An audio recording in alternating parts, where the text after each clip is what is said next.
Hello, welcome back. I will speak tonight about my books and mostly about my book King Paimon, Lord of the Endless Silence, the Lord of the Abyss. It is the book that has inspired me to create this playlist where I talk freely and openly about different subjects, the work as a writer, the book specifically or other books that I have written, or different knowledge, truths or memories of mine, all combine to transfer a certain type of message. Each recording has a specific theme, a specific meditation or some type of truth or wisdom. They are at the same time all correlated, intertwined, and this is a recording part of a larger playlist that I have made and I'm still working on regarding my book on King Paimon.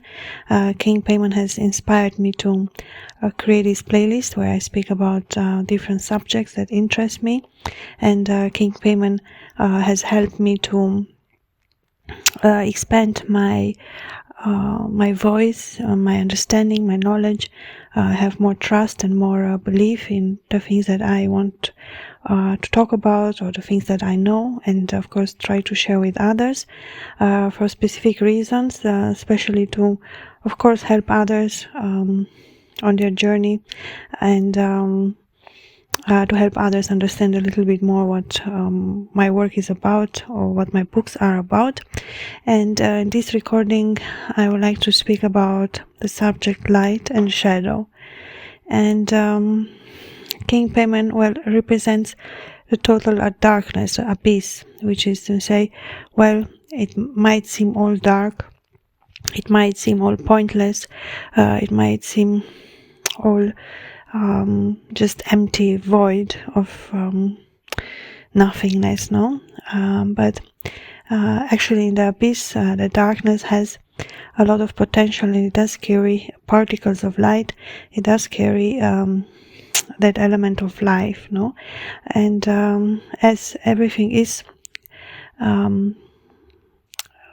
and is originating from that point of nothingness, as everything has originated, even our thoughts, even our actions, no? And say, every time I speak, every time I act, I move into the darkness of that unknown, and I speak words which come from that place as well. So it's almost like a door that has two entrances, no? One in, one out. It's finally the same door. When we speak about light and shadow, I say, light attributes or shadow attributes. It speaks, of course, about the duality in humans, the light attributes, or as we can call them, positive attributes, and shadow attributes, or the negative attributes. But there is a misunderstanding in, say, light is positive and dark is negative, or shadow is negative, because actually the shadow does carry a deeper sense of self, and more real and more authentic part of self, but it's just that our society doesn't want that part to come alive. No, it's more like we are forced or used or taught to use our light attributes, like being friendly, being nice, always smiling, always accepting, always saying yes, always, being softly, gently, nicely, everything in that meaning of light, and the part of us that is more fiery or more provocative, more rebellious, more strong, more raw, that part is somehow pushed down into oblivion or into that abyss to say, that's the dark side, I don't want to show, I don't want to scare anyone, and so on and so forth. So we are taught to love only a half part of us, or only half part of the truth of who we are, but not the whole truth and not the whole thing. The way to say, if you love somebody, you have to love all of them, and that includes the darker part. So the light side of the moon or the dark side of the moon, and say, the dark side of the moon, it is hidden, and it is a little unexpected. One doesn't know what one finds there. So we see this resistance to the shadow part, but shadow work or shadow part, or knowing that part of yourself, is very important. Why? Because it is the part where your power comes from, and it's the part where your truth comes from, and a lot of things that come with that as well, no? So it is, I say, well, it is your authentic self much more than the light part, and I just think that both should be balanced and both should be allowed to come to light, no? So well, even the shadow can transform into light, or even the dark can transform into light. In the same way, even the light can transform into the dark. So finally, they are not so different as we try to catalog them in two separate boxes, very opposite, when actually they work very well together. So the dark aspects of your soul or your personality or your character, everything that even the harder things that happened in one's life, the more negative aspects, the shadow aspects, are part of you. So they have to be somehow integrated. And this is one point when we speak about light and shadow. Of course, if one speaks in a philosophical way about light and shadow, and say, well, the light, is more light. It feels more not as heavy. But the dark is more heavy. It's more. It has a certain type of magnetism. That's why it's very much connected to power. So if I was to describe the chakra system, I will describe the root chakra, the solar plexus chakra, and the solar chakra more the root chakra, so more the heavy, the dark shadow attributes or power elements, and the heart chakra, the throat chakra, and the crown chakra are more like the light or the light parts of the elements. So you say, well, I find the shadow attributes more important because those are more to who you are truly, and if you know that part of yourself, you can connect your light and connect yourself differently to others. It is not from a fake, but it's from an authentic way. You say, well, it's not bad in being nice, but it's not about being fake nice. You not knowing your dark side or your dark chakra, you using your dark elements or shadow elements, it's going to give you that raw, that strength, that power, that magnetism. It makes me think of Sekhmet, the Egyptian goddess of the cats of the war. She's Sekhmet is a warrior goddess, and I did feel her energy a few times. It happened that I almost felt her in my body, and she is very fierce, very powerful, like she just doesn't accept nothing that is behind or beneath her. She's very, very powerful. She's very so she carries a lot of that energy, a lot of that magnetism. And the light attributes are more to say, well, the heart, the throat, the way we speak. It should be softly, it should be gently, it should be loving, or the heart chakra or the throat chakra or the crown chakra, which is about connecting to others. Of course, it should not be rude. It should be gently, softly, positively, but it does come from that root chakra. And if other elements of more shadow or negative, as we want to call it, doesn't matter, want to come through your crown chakra or heart chakra or throat chakra, they should be allowed, because they all work together. It should be like an instrument. It has different notes. Some are deeper and some are higher, but a real song, a real melody, something authentic and something beautiful and something raw will use all those notes, the same as a human being should use all those elements, and they should be cured. They should be welcomed, and say, well, I have experienced things in my life which I had to use my darker side. I had to use my voice in that way as well.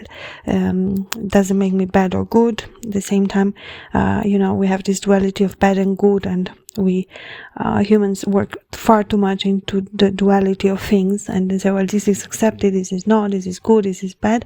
Of course, these are universal truth. There are things which are good and there are things which are bad, but when we speak about learning and loving ourselves, accepting ourselves, there are more aspects to our own being, and I don't find nothing negative in speaking your own truth and being in your own power.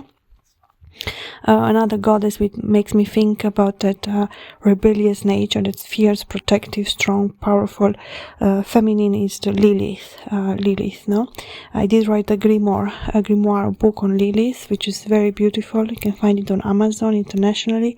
It's called Lilith, a grimoire, written by me, Anais Giulia, and she speaks about that rebellious spirit of saying no. She was the first spirit, the first creation of God who said no, who didn't accept and did everything what was told to her. She's very provocative, very powerful. No, she uses her own power. She is able to regenerate herself from her own being. So there are some regenerative powers as well, no? When you create that duality in yourself by accepting it, by knowing that it is there. Finally, one doesn't have to do nothing necessarily, but to acknowledge those aspects and integrate them, accept them, love them, and understand their power and their function and role as well. And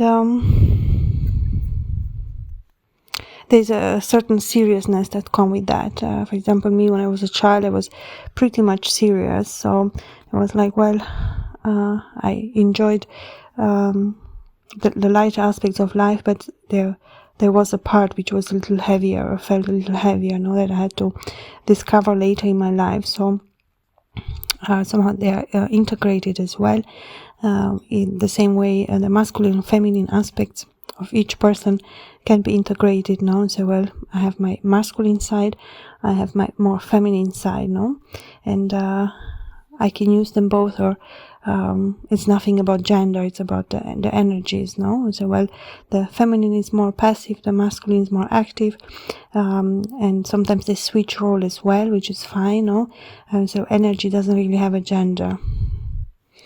That's another thing, Energy is energy. It does have a special transcript on the type of energy it is, One can feel through the little tiny differences between it, but it doesn't really have at all a genre, a gender. So, well, this is feminine or masculine. It's much more human created. So the form of the light and shadows are important aspects to understanding one's life and one's personality. And I think when one works on those aspects, one can be more reasonable and more understanding in other people's functions the same way, or have more understanding when you see that somebody's trying to balance those aspects or are working on those aspects as well, because it's not to say we are all in harmony and everything functions, Sometimes we have to fight to get there. Sometimes we don't feel balanced. We have the imbalance. We're trying to get balanced, and so on and so forth. So there is ups and downs as well. Going back to King Paimon, King Paimon has always been like a important central figure for me, because he has helped me to write my book. He has helped me to develop some aspects of myself, that would not have been possible without him. The grimoire that I have written about King Paimon is the same on Amazon. If you want to buy it or you want to follow me on this channel, please do so. You can leave a comment. You can ask me anything if you're thinking to buy any of my books. I have 40-something books already published on Amazon, and some of them are grimoires or more occult works. Others are more fantasy novels, different subjects. They're all very beautiful books, very interesting. So if you check my name on Amazon, Anais Giulia, you can see the list, or you can check in my description box my author page. There is a link where I posted where you can find the books that I have written. And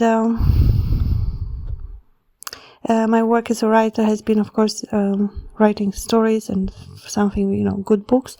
But the purpose is to help others, develop others, find something new.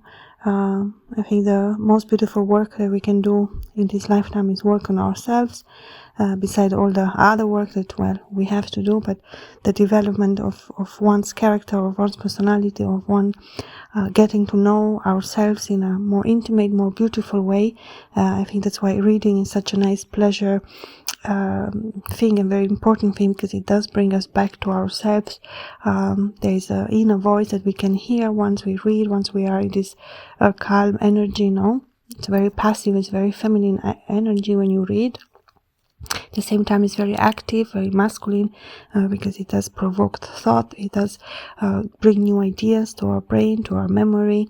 So it works very well together. I think reading or writing does balance the feminine and more masculine aspects of our own being in one. What more about light and shadow, our thematic. So the light and shadow actually work very well together, and I think it's a mistake of humans to separate these elements and not accept a part of that, only the positive or more light aspects, because actually if one thinks well, it does balance one, because if you're just on your light attributes, you will come out being fake or not authentic, or just superficial, or it's just not balanced. It's not a place you want to express yourself from only that point. You want to have more different points and more deep, more meaningful points.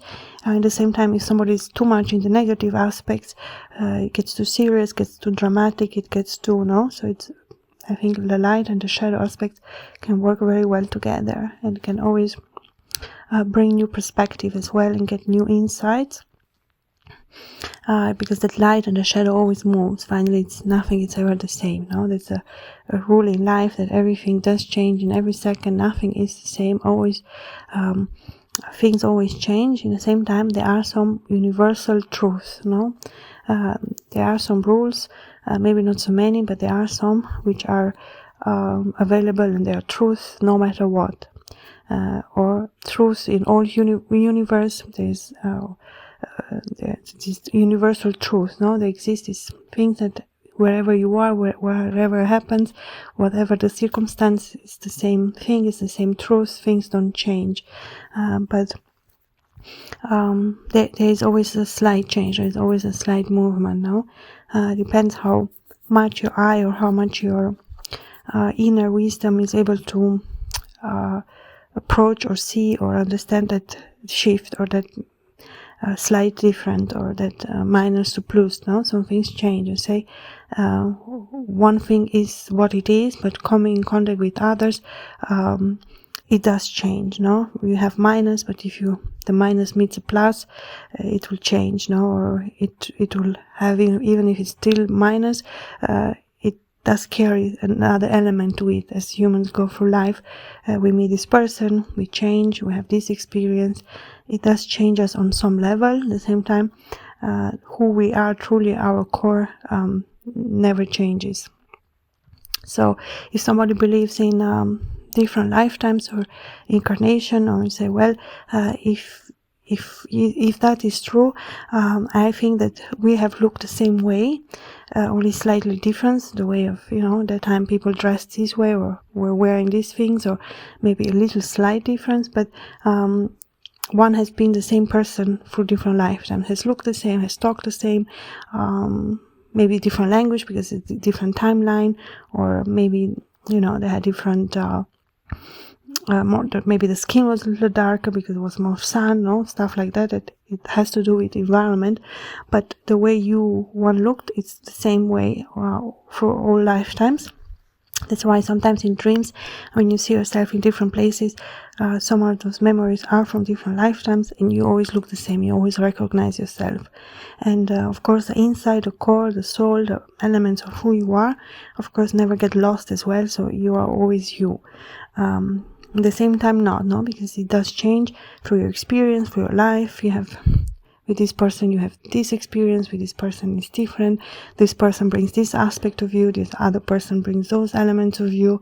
So there is always change. There's always evolution. If there was to say, what is the meaning of life? Is that experience, that learning, that process, that transformation, that finally experience. It's something that our soul is able to experience.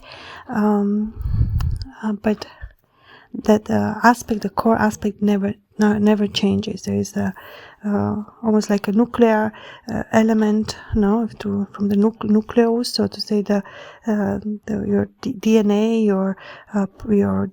your print, even the body has a DNA print, even the soul has a DNA print. It's like the soul has things that we cannot see, but it works very much as the body works as well. It does carry that memory. And there is always, to say, there is paradox, no? But my belief that is the truth is found in the paradox. And say, people think that paradox means that it's not true, but it's exactly the truth, because the truth is always in the middle. And say, well, light is not shadow, and shadow is not light, and say, well, it's a paradox because they're so different. At the same time, it's the same thing, just in different perspective or in different elements. It does change. So I believe that things that are true always carry a paradox, because it carries more elements to it than one. And in my book of King Paimon, I did speak in this recording different ones, who King Paimon is, what his powers are, the different mirror magic or different elements that Paimon is teaching us, how to develop our own sense of the world, or our own sense of self, or our own self of the future, or just to brighten up those elements and give us more space and give us more light and give us more understanding. So, well, wisdom, knowledge is a form of light as well. We always work with symbols. There are things to say, well, light is light, but that word carries many different meanings. The soul can be represented the light, the wisdom represents light, truth represents light, so on and so forth. So if you were to take all the elements that exist, you will find similarity in all of them. So they all carry one nucleus, one number, which is one truth, which is part of the universal truth as well. And there are different ones as well, And so, well, things seem so different and so many and so complex and so on in life, in the world, But if one was to work on them and bring them to one solution, or to one like mathematic, like to one numeral, or not one equation, or one symbol, or one element, you will see that there is that essence, that root, that seed that is the same in all of them. So one can find that nucleus, one can find that similar point. I'm trying to find in mathematics, there is a name for it, but somehow I miss it. Well, doesn't matter. But there is a similar point that many different things, or opposite things, work on, or they entail, or they have that element as a basis, as an important element in them. And the light and shadow, as I said, they are opposite as well, So, well, they are similar, at the same time we are opposite. It is a paradox, but it's true. And it is there to show us different elements of it, or to have different understanding, or different, say, well, in this light one thing looks this way. The same thing in a different light, less light or more shadow, looks in a different way, So we're able to experience the same thing in different shades, in different lights, in different times, So you say, well, one thing can be a multitude of things, at the same time remains the same thing which I was telling about the soul.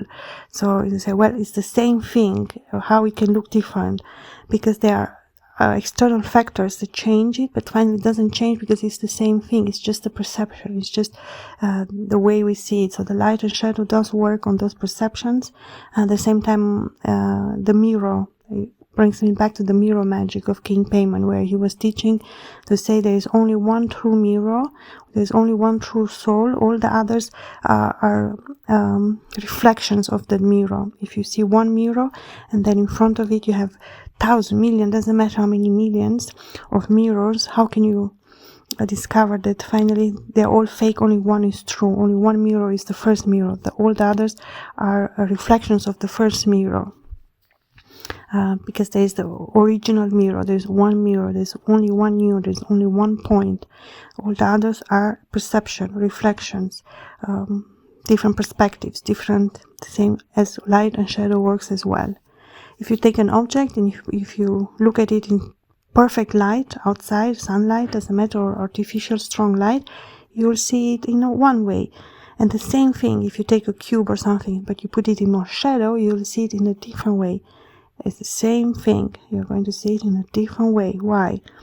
Because the elements which is working outside on it, the same way as we humans. If I meet one person, they will see me in one way.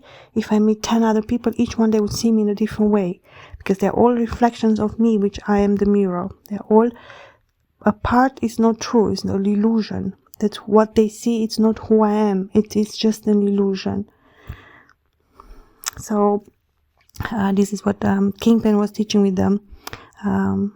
Mirror magic. I have some recordings in this playlist where I speak very detailed about the mirror magic and all the things that Paimon is teaching, to have different or more real perception of the world and how things actually work. If you don't know who King Paimon is a genius. He's a demon. He's a genius demon. At the same time, it is not even well described to call him like that. He's a very old spirit, very, very, very old spirit that existed before everything ever existed. So he has a lot of knowledge about everything. About the cosmos, about mathematics, about knowledge of the universe, knowledge of our planet, knowledge, astronomy, arts, music, name it. King Paimon does have and carries all those answers. He is a supernatural being. He is a magician.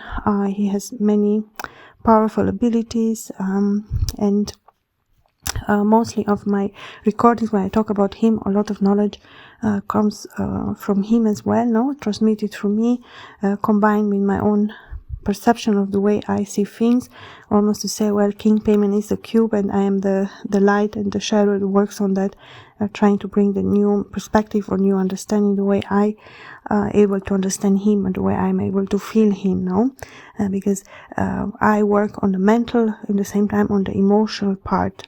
For me, the empty mental state of a person, if somebody is very rational and very mentalist, it's an empty person, because if it's not connected with the heart and with the emotion and to the deeper understanding, we're speaking about the chakras in the beginning, to say, well, my knowledge is rooted in that element of fire. It comes from that element of fire and it moves towards the sky, it moves towards the light.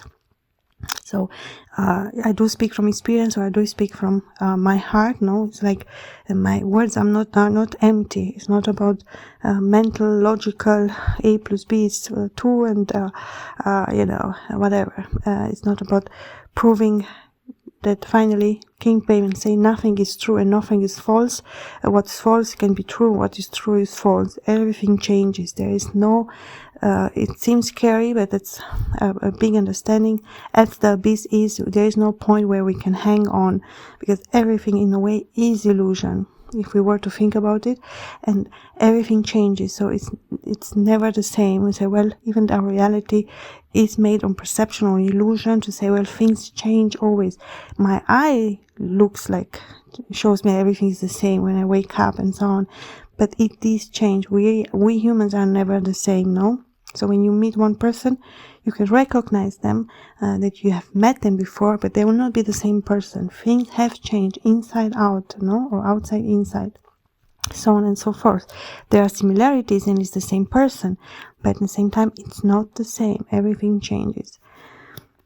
So finally, truth, you can say, well, one can have 360-degree total shift. It can happen too, that something has been true for forever, say, and one point comes where it changes, something element outside, something change, it becomes different, becomes something else, it can become even false, So things do change many different shifts or different type of degrees. Little shift, little changes, or big shifts, big changes, and so on and so forth. But the change element is always there, is what King Paimon says, which is great, because that's life. That's what life is. Otherwise, if you will be a static point, there is no evolution, life will not exist.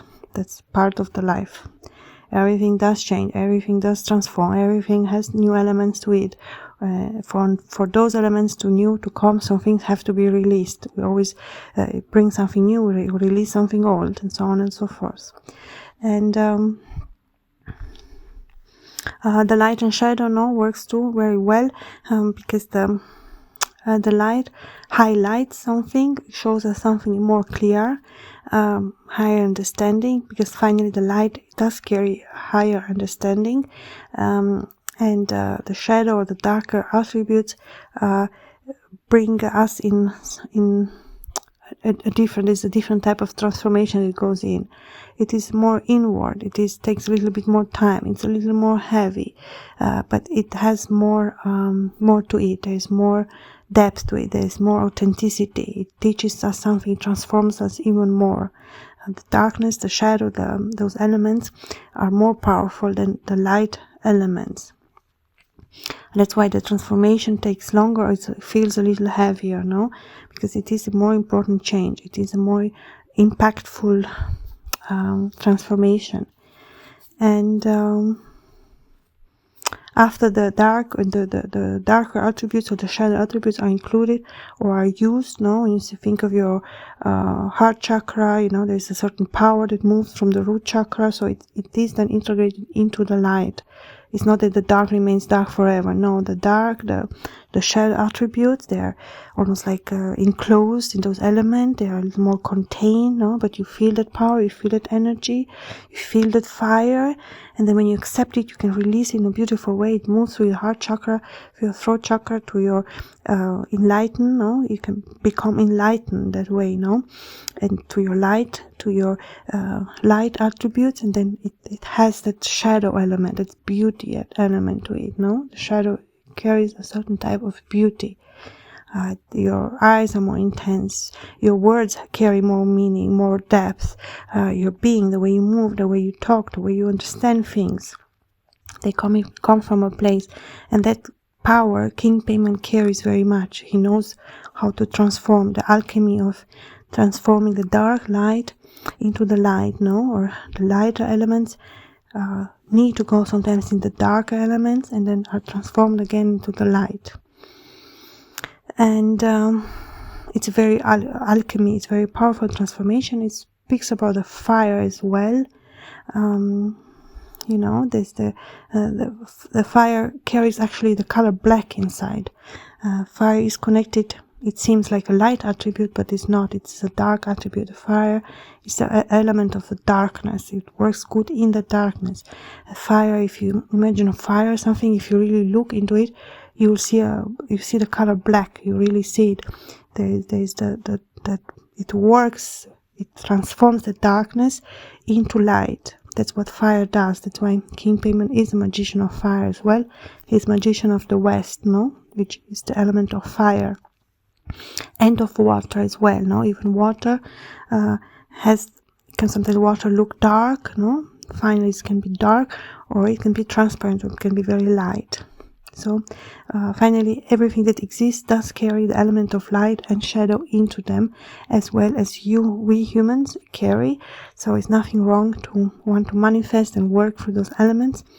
And this has been the recording for tonight. Thank you so much for listening. I appreciate it. Give a like or subscribe to my channel. You can check my books on Amazon. Check my description box on this channel and you find my author page where all my books are listed on Amazon. And you can look at the grimoires, at the cover, at the description of the books, and you might find something of interest that can really inspire you to buy and read.